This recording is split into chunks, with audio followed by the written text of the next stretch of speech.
آپ جاؤ احیاء العلوم کی لائبریری میں، مدرسے میں جاؤ،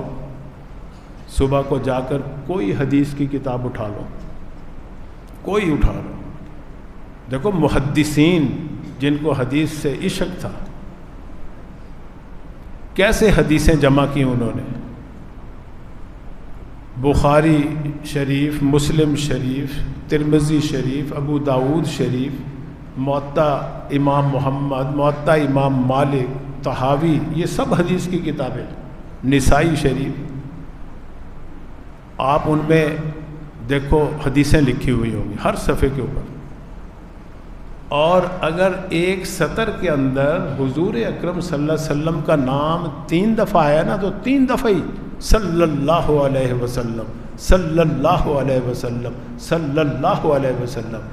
ایک صفحے پر اگر 30 مرتبہ آیا تو 30 مرتبہ ہی درود شریف لکھا انہوں نے، کہیں ایسا نہیں کیا کہ سواد لام عین میم جیسے ہم کرتے ہیں، یہ صرف سواد لکھ دیا مختصر جس کو حدوث، یہ تو بے ادبی ہے، ناجائز کہا ہے۔ حضور صلی اللہ علیہ وسلم پر درود شریف مکمل لکھو۔ اسی طرح اللہ کے اوپر جیم لکھ دیتے ہیں،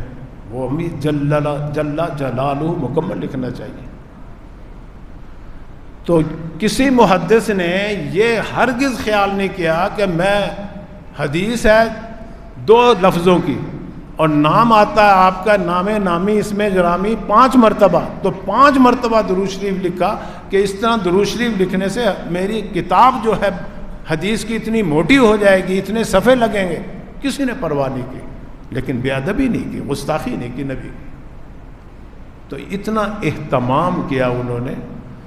اگر آپ لمبا درود شریف بھی پڑھ سکتے صلی اللہ علیہ وسلم، اس میں درود بھی ہے، صلات بھی ہے، سلام بھی ہے۔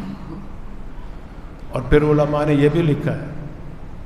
دیکھو نا ایک درود شریف یہ بھی بڑا مشہور ہے، الصلاۃ والسلام علیک یا رسول اللہ، اس میں صلات بھی ہے، سلام بھی ہے،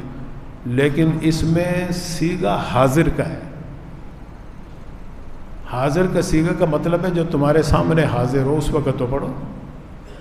جب غائب ہوں تو اللہ کے نبی نے غیب کے صیغے سے، صحابہ غیب کے صیغے سے پڑھتے تھے، جب حاضر ہوتے تھے آپ کی خدمت میں تو الصلاۃ والسلام علیک یا رسول اللہ پڑھتے تھے۔ آپ کی قبر پہ بھی اگر کوئی حاضر ہوتا ہے، روضہ اقدس میں بھی کوئی حاضر ہوتا ہے تو یہی پڑھنا چاہیے، الصلاۃ والسلام علیک یا رسول اللہ، وہاں اس درود کا پڑھنے کا زیادہ ثواب ہے، اور یہاں صلی اللہ علیہ وسلم کا پڑھنے کا زیادہ ثواب، یہ فرق ہے۔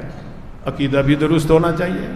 کہ یہاں پڑھتے ہیں فرشتے لے کے جاتے ہیں، وہاں پڑھتے ہیں تو آپ حضور خود سنتے ہیں، حدیث میں آتا ہے کہ دور سے پڑھو گے فرشتے پہنچاتے ہیں، یہاں کے پڑھو گے میں خود سنتا ہوں، اللہ نے مجھے حیات عطا فرمائی، اتنی کبھی حیات عطا فرمائی کہ وہ عام انسانوں سے بھی زیادہ بڑھ کر کبھی ہے، اتنی کبھی زندگی اللہ نے نبی کو عطا فرمائی، ہر نبی کو، کہ جسم بھی ان کے محفوظ، اور